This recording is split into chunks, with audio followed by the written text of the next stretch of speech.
lembrando aos pais que as crianças, a importância, das crianças não somente pintar os desenhos aqui sobre a mensagem, mas também durante a semana vocês trabalharem com seus filhos as perguntas, reflexivas que tem atrás do desenho.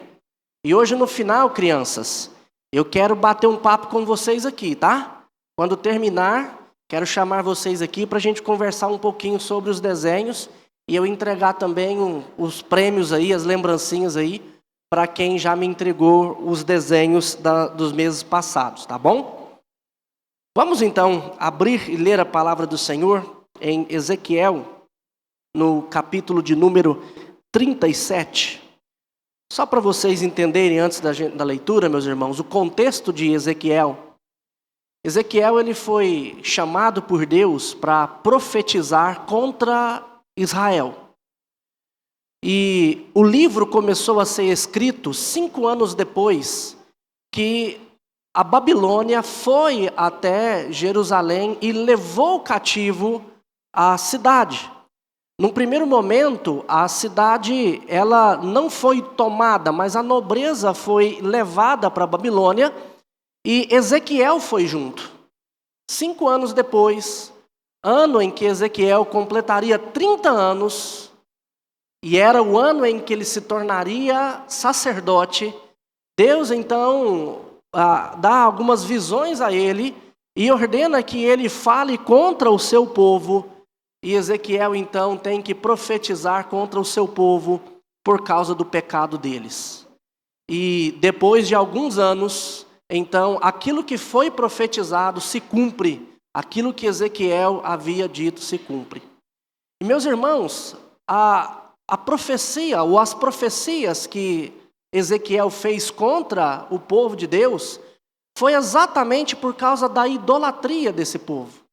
E nós temos falado, eu tenho falado com vocês desde Jeremias, quando comecei a expor Jeremias, a respeito da idolatria que nós temos no nosso coração. Eu já disse a vocês que o nosso coração é uma fábrica de fazer ídolos. Nós sempre idolatramos alguma coisa. O que nos tira da presença de Deus, não se engane, meus irmãos, são falsos deuses que nós criamos no nosso coração. Seja ele o conforto da nossa casa, seja ele o trabalho, porque nós queremos muito adquirir coisas, então trabalhamos demais, isso nos tira da presença de Deus. Ou seja, qualquer outra coisa.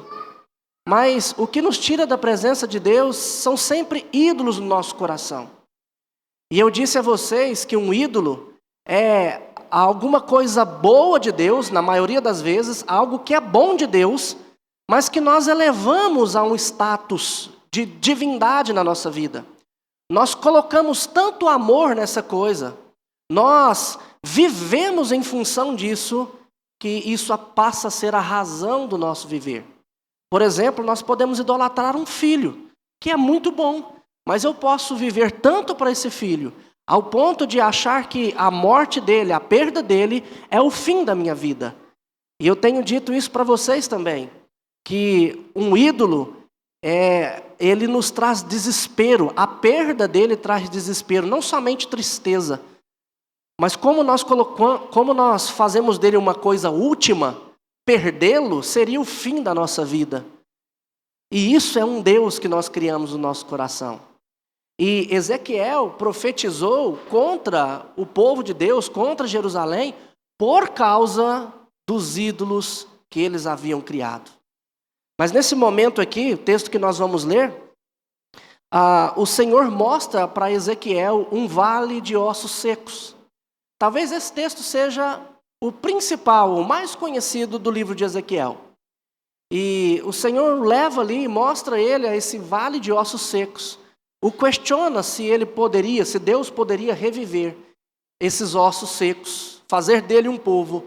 E aqui o Senhor dá esperança novamente a Israel, a esperança de que o Senhor poderia refazer o povo dele, recriar o povo dele, fazer um novo povo, e essa é a esperança que é dada a Ezequiel. Vamos então ler o texto e pensar em algumas verdades nessa noite que esse texto nos traz.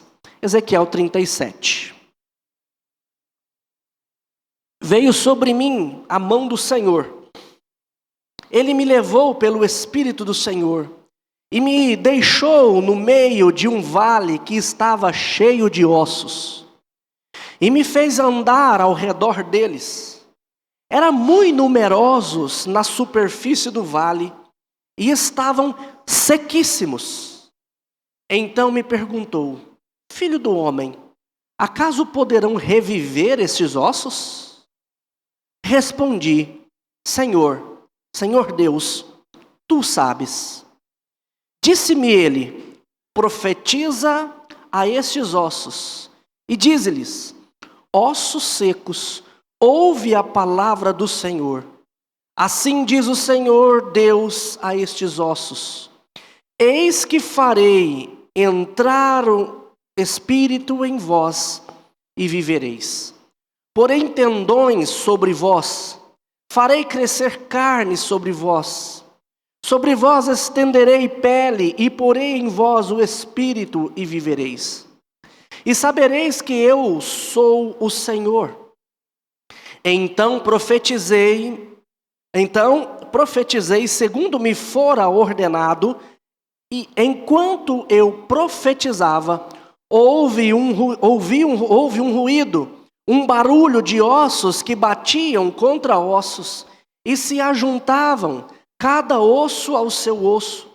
Olhei e eis que haviam tendões sobre eles, e cresceram as carnes, e se estendeu a pele sobre eles, mas não havia neles o Espírito.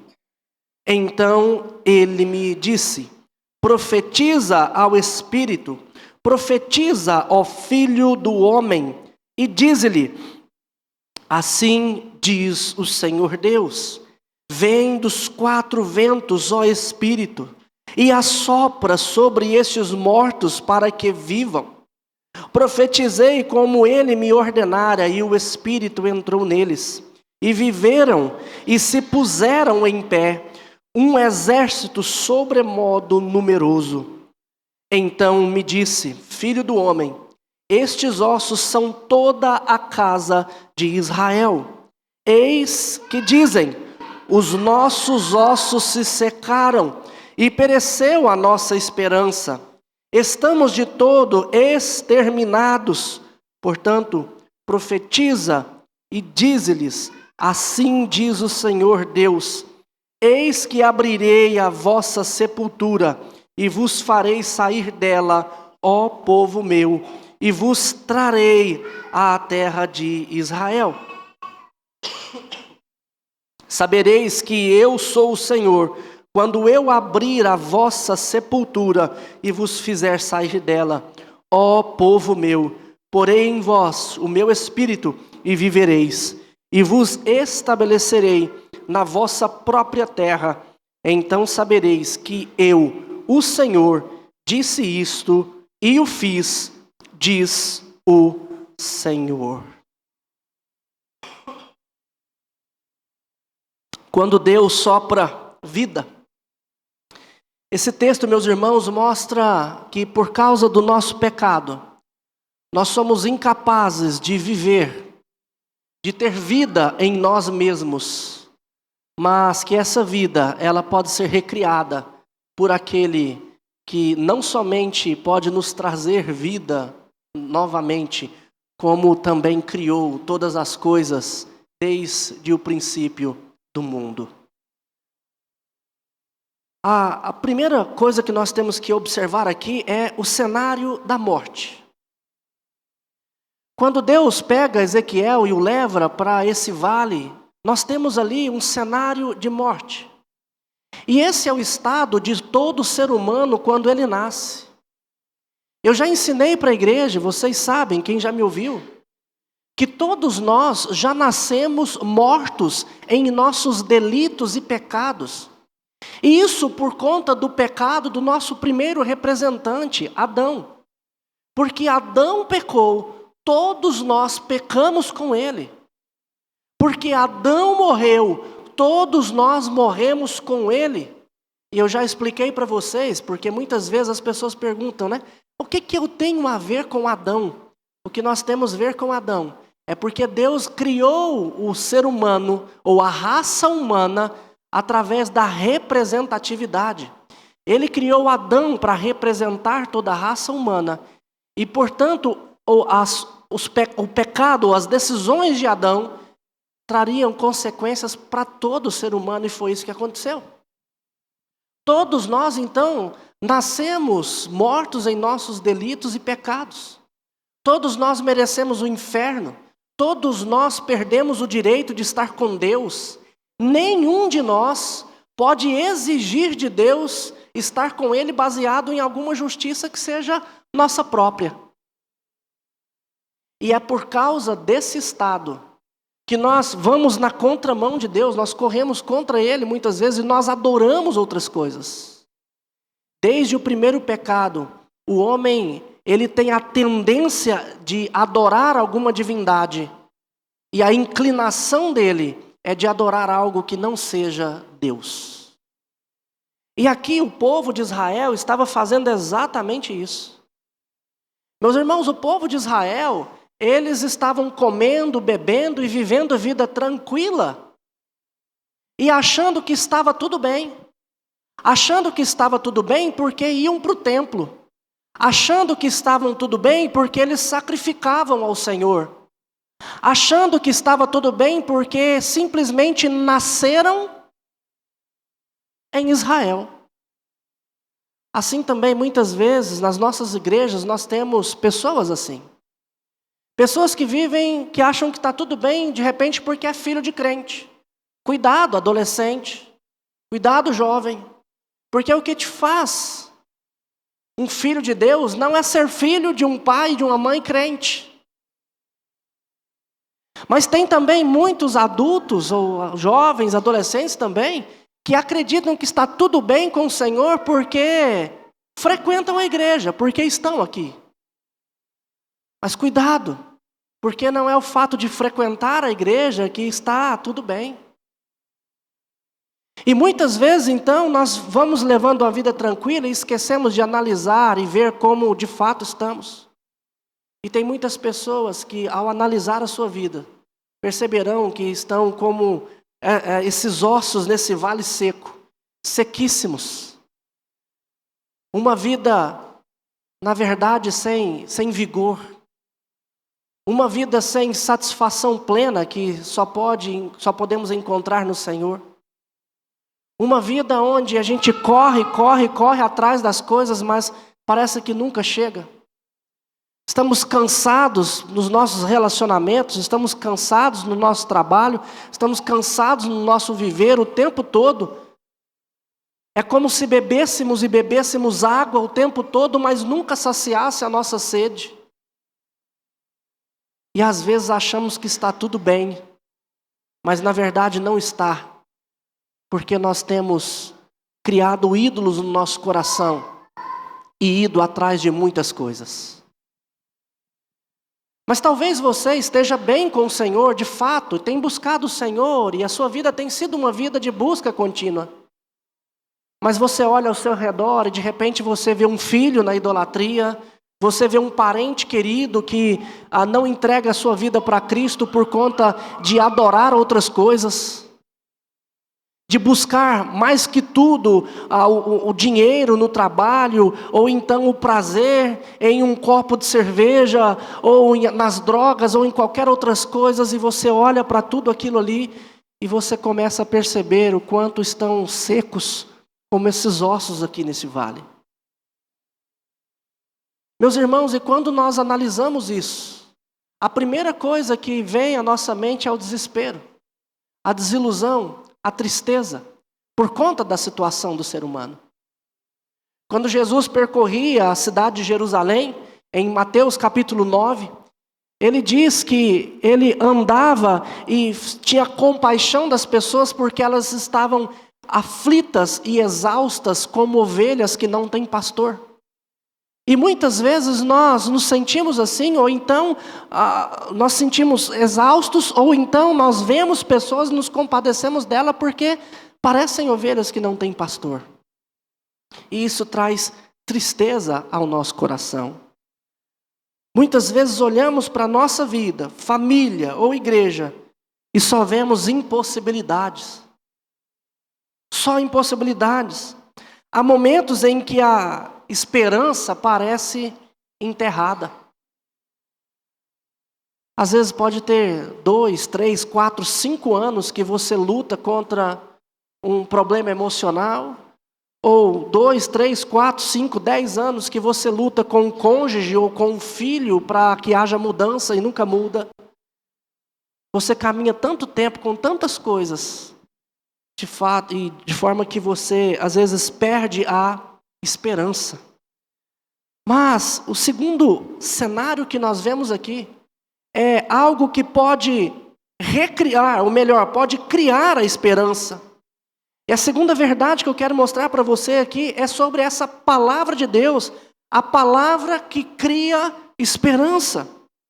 Deus manda Ezequiel profetizar. O cenário era de morte. Mas Deus manda Ezequiel profetizar. E quando ele fala para profetizar, é importante, meus irmãos, vocês entenderem que quando Deus sempre diz para profetizar, Ele está dizendo, fale a palavra que eu vou te dizer. Profetizar é pegar a palavra do Senhor e dizer a outras pessoas. O que eu estou fazendo aqui agora é profetizando a vocês. Porque eu estou lendo a palavra do Senhor, explicando a palavra do Senhor e exortando os irmãos a respeito dessa palavra. Isso é profetizar. Profetizar não tem a ver com adivinhar o futuro. Não tem a ver com ter um contato direto com Deus e falar algo para vocês que não esteja na Escritura. Mas profetizar é pegar a palavra de Deus, a qual vocês têm em mãos, e é falar a respeito dela. E de trazer a reflexão, todos vocês, naquilo que nós lemos. E foi isso que Deus manda Ezequiel fazer. Olha, vá a esses ossos e fale a minha palavra. E nós vemos aqui que o som da palavra de Deus fez esses ossos se unirem. E Deus aqui, Ele promete no versículo 12, eu abrirei os seus túmulos e os farei sair. Deus está dizendo que a palavra dEle pode criar vida. Meus irmãos, e isso é desde o início. Deus fez o universo todo pela sua palavra. Porque Ele resolveu criar algo como esse universo, e Ele criou através da sua palavra. Ele disse, haja luz e houve luz. Ele disse, haja separação entre águas e terra, e isso aconteceu. Porque pela palavra de Deus, todas as coisas vieram a existir. Tudo foi criado, e é a palavra dele que cria todas as coisas. Meus irmãos, sabe a realidade, o cenário da morte? Uma coisa que nós precisamos entender, e o que Deus queria mostrar para Ezequiel, é que não importa qual seja o cenário, não importa qual o tamanho da nossa desilusão e da nossa desesperança, não importa o tamanho do nosso sofrimento, porque a palavra de Deus pode trazer vida onde não existe. Pode trazer esperança onde há desilusão. Pode trazer restauração onde está todo relacionamento quebrado. Mas nós precisamos entender que isso acontece pela palavra de Deus. Não é pela sua palavra ou pela minha palavra, mas pela palavra do Senhor. Sabe, tudo que nós podemos fazer para que haja vida na nossa casa, na nossa família de uma maneira geral, com os nossos parentes, tudo que nós podemos fazer, ou a primeira coisa que nós podemos fazer é falar do Evangelho. É contar a eles o que Jesus fez. É dizer o que a palavra de Deus nos ensina. Porque o que vai trazer vida, o que vai criar novamente é a palavra do Senhor. Muitas vezes a gente fica brigando com o nosso cônjuge, mas nós não lemos a Bíblia com ele, não oramos com ele e não falamos da palavra do Senhor com ele, mas queremos que ele mude. Queremos mudar o nosso cônjuge pela nossa palavra e não pela palavra do Senhor. Queremos que pessoas se convertam, seja um irmão, seja um pai, ou seja outra pessoa, mas nós não vamos lá ler a palavra do Senhor e profetizar a eles, não. Nós queremos que haja mudança, mas nós não profetizamos. E quando Deus leva Ezequiel e coloca ele naquele vale de ossos secos, Deus pergunta para ele: acaso esses ossos podem reviver? Esses ossos podem deixar de estar mortos e passar a ter vida? Meus irmãos, de certa maneira Deus estava querendo trazer Ezequiel, a memória de Ezequiel, ou melhor, fazê-lo raciocinar de que, olha, é impossível que alguém mude, a não ser que haja uma palavra criadora. É impossível que haja transformação, que haja mudança de vida, sem que a palavra de Deus seja pregada, seja profetizada. Porque é pela palavra de Deus que nós temos vida. Nós comprovamos isso com a vinda de Cristo Jesus. João, capítulo 1, ali o apóstolo João não nos diz que no princípio era o verbo, e o verbo estava com Deus, e o verbo era Deus. Jesus é chamado de verbo, ou seja, Jesus é a palavra de Deus. Jesus é a palavra que se fez carne, ou seja, aquele que por meio de Deus foi criado e foi prometido, foi visto agora em Cristo Jesus. E é o próprio Cristo Jesus que traz vida para nós. E é por isso que nós precisamos falar dele. Você tem pregado, você tem profetizado àqueles que você, ou àqueles por quem você tem sofrido? Você tem pregado a eles? Aqueles que você deseja que mude a vida, que viva de maneira diferente, você tem profetizado a eles? Lembrando que profetizar não é estender as mãos e dizer: ó Senhor, eu profetizo em nome de Jesus que essa pessoa mude. Não é isso. Profetizar é abrir a palavra do Senhor, ler com as pessoas, explicar a elas e exortá-las a fazer conforme está escrito ali. Nós temos buscado evangelizar pessoas. Alguns grupos têm sido formados na igreja, grupos de evangelização, levando o evangelho para outras pessoas. E é isso que nós precisamos fazer o tempo todo. E eu até sugiro a você, porque talvez você possa estar pensando: pastor, eu preciso evangelizar o meu pai, a minha mãe, eu preciso evangelizar os meus irmãos, eu preciso profetizar a palavra de Deus para eles. Pastor, eu não sei o que fazer. Eu entendi agora que ali naquela casa, naqueles lugares, ali é um vale de ossos secos. E esses ossos precisam reviver. Então eu preciso profetizar. O que eu faço? Olha, você tem algumas saídas. Primeiro, busque se capacitar com isso. Me procure depois. Vamos montar grupos de ensino que eu posso ensinar vocês, ajudar vocês a evangelizar pessoas. Uma outra possibilidade é você procurar abrir uns encontros então de evangelização na casa dessas pessoas, ou convidá-los para a sua casa e falar da palavra do Senhor com eles. Você pode fazer isso também. Nós temos na igreja hoje líderes capacitados para isso. Mas o que cria é a palavra do Senhor. Nós precisamos fazer isso. Meu irmão, se não for outros que estiverem como esse vale de ossos secos, mas de repente você olha para a sua vida e você pensa assim: eu sou esse vale de ossos secos. Eu é quem preciso ser renascido, recriado. Eu pergunto a você, qual tem sido a sua dedicação à leitura bíblica? Qual tem sido a sua dedicação a passar momentos com o Senhor? Meu irmão, você só vai conseguir deixar de ser um vale de ossos secos por meio da palavra de Deus. Sem ela, não adianta. Não adianta chorar a vida toda, lamentar e pensar, Senhor, eu quero mudar. Muda a minha vida. Sem você buscar um relacionamento com Ele, procurando entender a palavra e aplicar na sua vida. Eu já compartilhei várias vezes com os irmãos, vezes que Deus sarou meu coração, que estava angustiado simplesmente por estar ouvindo a palavra dEle.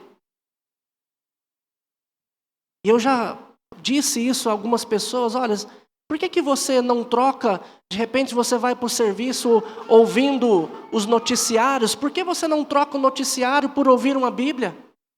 Por colocar cânticos de adoração ao Senhor? Por que na sua casa, na hora que você vai limpar a casa, você não coloca ali músicas que adorem ao Senhor, que fale da palavra do Senhor, e que você coloque também a Bíblia para você ouvir? Hoje nós temos tantos recursos, mas nós precisamos buscar o Senhor. Se nós não buscarmos a palavra dEle, não há como sermos recriados. Nós precisamos da palavra dEle. Essa terceira verdade que eu quero mostrar aqui para você diz respeito ao Espírito que sopra a vida. É interessante que,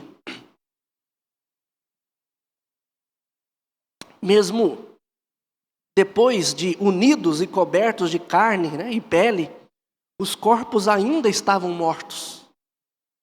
Quando você olha aí para a sua Bíblia, você percebe isso. Deus cria pela palavra, mas eles ainda não têm vida. Assim foi o início na criação. Quando Deus forma o homem, Ele esculpe o homem da maneira que Ele queria. E depois que Ele esculpe o homem, ali em Gênesis, capítulo 2, vai nos dizer que Deus então sopra o fôlego de vida, e o homem passa a ser espírito vivente. Não há como ter vida se não for por meio do Espírito Santo. Meus irmãos, e foi isso que Jesus veio fazer. Jesus veio pagar o preço por nós, dos nossos pecados, para que pudéssemos ser perdoados e reconciliados com Deus. O Senhor Jesus venceu a morte para que um dia pudéssemos ser ressuscitados. E quando Ele foi aos céus, em João, o apóstolo João nos ensina isso, que Ele foi para que Ele pudesse enviar o seu Espírito a todos nós. O Espírito que vivifica o homem, o Espírito que muda a vida do homem. E é isso que nós vemos aqui. A restauração não é apenas externa, mas ela também é obra do Espírito Santo. E aqui em Ezequiel, Deus já estava ensinando ou mostrando a Ezequiel o tempo que viria com Cristo Jesus, o tempo da nova aliança. Quando Ele diz que eu vou colocar o meu Espírito dentro do homem, Ele estava falando exatamente disso. Quando nós vemos Deus falando que vai tirar o coração de pedra do ser humano e dar um coração de carne, Ele está dizendo que vai converter esses corações por meio do Espírito Santo. E aqui é uma outra coisa que nós precisamos fazer muito, tanto pela nossa casa, pela nossa vida, ou pela vida de outros que nós queremos que tenham suas vidas restauradas, é orar ao Senhor, para que o Senhor, por meio do Espírito Santo, converta os corações e transforme a vida. Meu irmão, você já parou para pensar que o filho ideal, o cônjuge ideal, o pai ideal, ou o amigo, o irmão ideal que eu quero é alguém que seja benigno, alguém que seja amoroso, alguém que seja manso, alguém que tenha sabedoria, alguém que seja bondoso. Quem não quer alguém assim, não é mesmo? E você consegue lembrar que esses aspectos que eu acabei de citar, dentre outros, alguém que seja alegre também, esses aspectos, dentre outros, isso é o fruto do Espírito, conforme Paulo nos ensina em Gálatas. Tudo aquilo que nós esperamos de alguém tem a ver com o fruto do Espírito. Ou seja, quem é que vai fazer essa pessoa ser isso que nós tanto desejamos? É o Espírito Santo. Portanto, mais do que falar à pessoa, eu preciso falar a Deus e pedir a Ele: Senhor, muda a vida do meu marido, muda a vida da minha esposa, muda a vida do meu filho, transforma. Também, Senhor, transforma a minha vida, porque eu preciso ser diferente. Que o Teu Espírito Santo me capacite. Quanto tempo você tem orado e dedicado ao Senhor e pedido ao Senhor para que trabalhe na vida daqueles que você tanto ama? Meus irmãos, nós precisamos pedir ao Senhor que o Espírito Santo haja na vida daqueles que nós tanto amamos.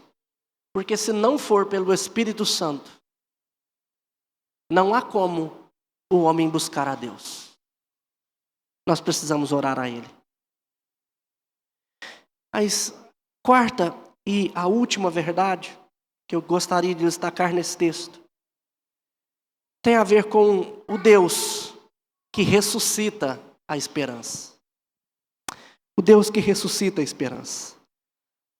Versículo 14.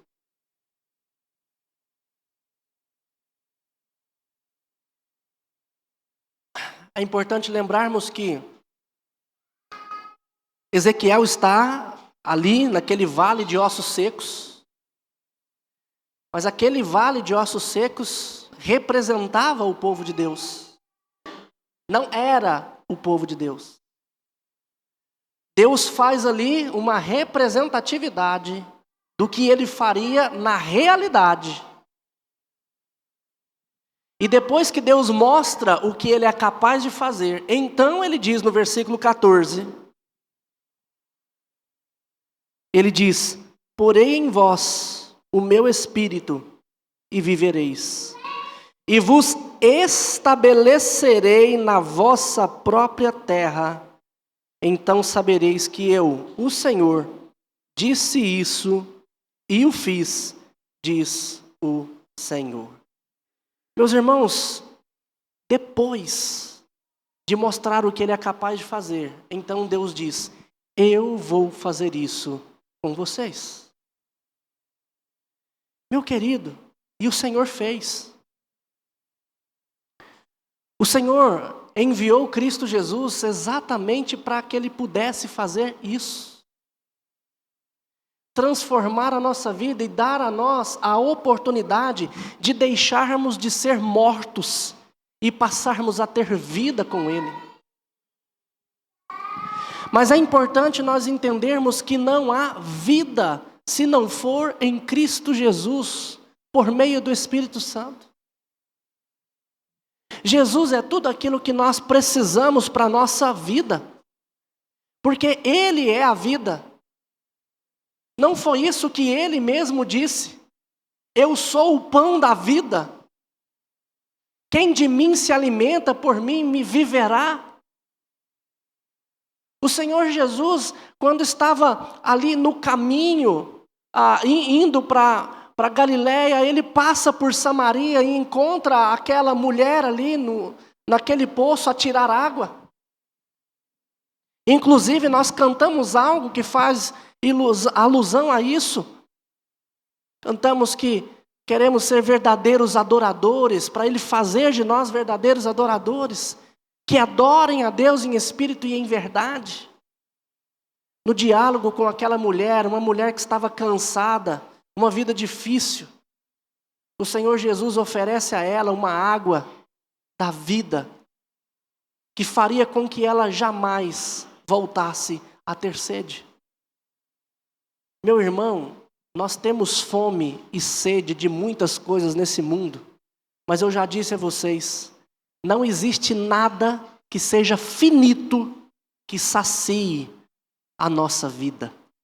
Porque, como Salomão nos ensinou, o Senhor pôs dentro de nós, em Eclesiastes ele diz isso, o Senhor pôs dentro de nós a eternidade. Nós temos desejos eternos. Nós nunca vamos nos saciar com algo que seja finito. Basta você avaliar tudo que você já teve e tudo que você tem. Hoje, muitas vezes, nós reclamamos de algo que lá atrás nós pedimos a Deus. Ao invés de sempre sermos gratos pelo que Ele nos deu, ora nós passamos a reclamar. Às vezes pedimos um telefone novo, Ele nos dá. E logo depois, esse telefone não presta, eu quero outro.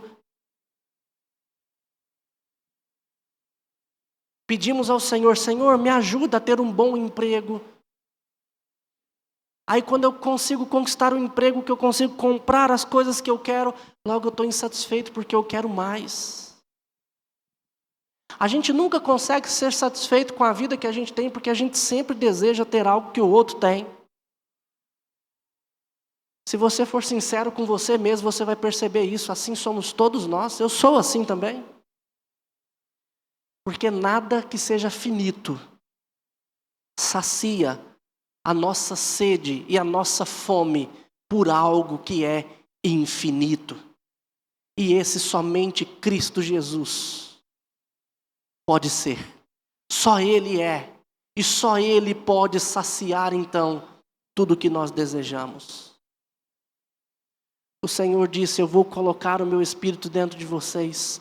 Vai haver um tempo em que eu vou ressuscitar esse povo, vou fazê-los sair do túmulo. Isso daqui também aponta, meus irmãos, para o último dia, quando o Senhor Jesus voltar.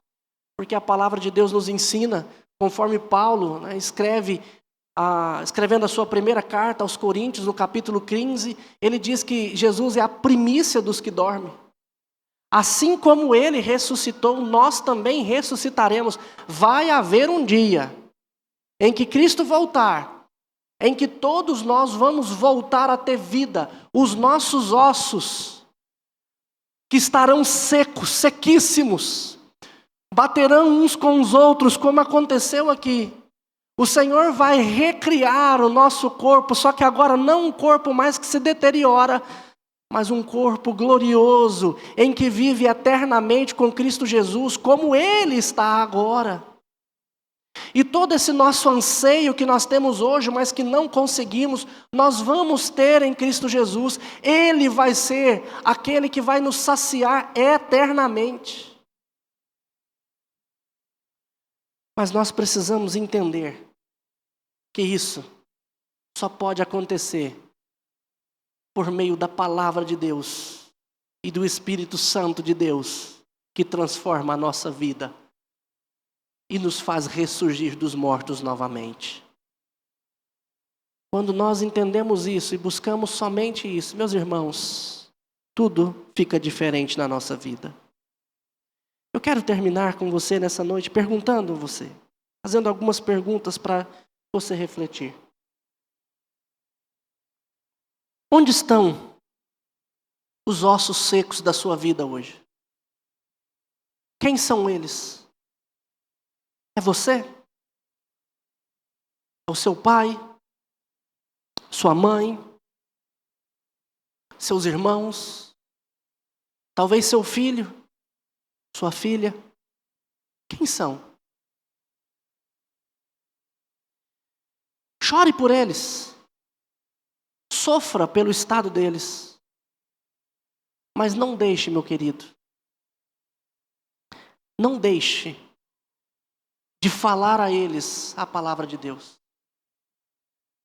Talvez você esteja brigado com seu pai, ou com seu irmão, com seu filho. E é impossível, talvez por conta dele mesmo, que não queira você falar com ele. Mas mande uma mensagem. Mande um texto bíblico. Às vezes você não precisa escrever nada. Você acredita que a palavra de Deus, ela é capaz de transformar uma vida? Isaías diz que a palavra do Senhor, ela não volta vazia. Ela vai cumprir o seu papel. Eu me lembro de um testemunho de um homem de Deus muito abençoado, chamado Ronaldo Lidório.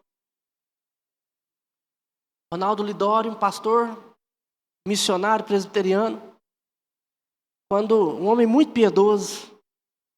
E quando ele estava ainda no seminário, ele contando, quando estava no seminário, ele sempre passava, acho que numa venda de alguém, e comprava alguma coisa ali. E todo dia ele falava a mesma palavra para aquele senhor. E Lidório sempre foi muito gentil, e o senhor gostava dele. E sempre o senhor dizia, né, olha, mas de novo, a mesma coisa, já sei o que você vai dizer. Mas todas as vezes que ele passava ali, ele dizia a mesma palavra para aquele senhor. Isso foi durante uns 3 anos, se eu não me engano. Não sei contar com exatidão, mas eu me lembro bem como ele falou tudo. E durante 3 anos fazendo isso, a mesma palavra. Até que um dia ele entrou ali e disse a mesma coisa. E aquele homem começou a chorar e desabou em choro. E naquele dia ele entregou a vida para Cristo e a sua vida foi transformada. Não foi por causa, melhor dizendo, do Lidório. Não foi pelas suas palavras em si. Não foi algo que ele disse de diferente, mas foi a palavra do Senhor sendo dita constantemente que fez aquela vida mudar. Você acredita nisso, meu querido? Evangelize. Fale do Senhor para essas pessoas. Onde estão os seus ossos secos? É você? Procure ler a Bíblia. Pastor, eu não entendo direito. Tem pessoas na igreja que podem acompanhar você. Você pode me mandar mensagem, me perguntar. Os irmãos sabem, eu demoro a responder. Mas eu tenho prazer de explicar. Às vezes gravo áudio, que não dá para explicar ali escrevendo. Às vezes eu ligo. Tem coisa que eu digo, olha, isso daí não dá para explicar assim, eu preciso encontrar com você. Tenho prazer de fazer isso. Então, não deixe essas coisas te impedirem de ter uma vida de leitura bíblica.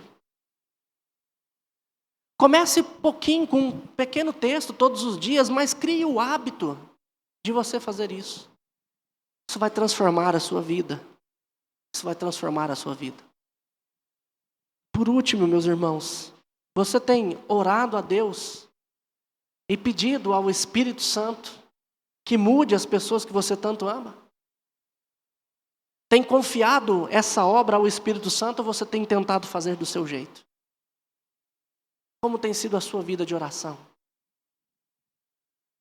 Você tem tido tempo para orar? Ali, em silêncio, na sua casa? Ou no trabalho? É importante que a gente tire um tempo para isso. Onde estão os seus ossos secos? Seja onde for, meu irmão. Seja na sua vida, ou seja a sua vida, ou seja a vida de outros que você tanto ama. O que nós aprendemos aqui é que por meio da palavra e por meio do Espírito Santo, tudo pode ser refeito. Você crê nisso? Amém. Vamos nos colocar de pé. Orarmos ao Senhor e receber a bênção. Deus, nós te louvamos e te bendizemos o nome. E agradecemos ao Senhor, ó Pai, porque o Senhor sempre tem para nós, uma palavra de esperança. A tua palavra, ó Deus, é sempre palavra de esperança para aqueles que confiam nela. E nós confiamos, ó Deus, que o Senhor pode transformar a nossa vida e a vida daqueles que nós tanto amamos. Pai, que os nossos vales de ossos secos possam ser recriados, ó Deus, pela Tua palavra e pelo Espírito Santo. para a tua honra e tua glória, ó Deus. Que tudo isso possa acontecer, ó Deus, na vida daqueles que nós tanto amamos e por quem oramos e para quem falamos do Senhor Jesus. Tem misericórdia, ó Pai, de nós e das pessoas que tanto amamos e nos ajuda, ó Deus. Como vimos no domingo passado em Lamentações, queremos trazer à memória aquilo que pode dar esperança, e o que pode dar esperança é o Senhor Jesus. Então que a nossa mente esteja firmada nele, que os nossos olhos estejam fitos nele, que a gente não desvie nem para a direita nem para a esquerda, mas que a gente possa continuar seguindo firme, olhando firme para aquele que é o autor e consumador da nossa fé, Cristo Jesus, quem morreu na cruz e pagou o preço pelos nossos pecados, para que pudéssemos ter vida novamente contigo, ó Deus. Fortaleça a nossa fé em Cristo Jesus, ó Pai. Nos ajude a caminhar com Ele, ó Deus. É o que nós pedimos ao Senhor.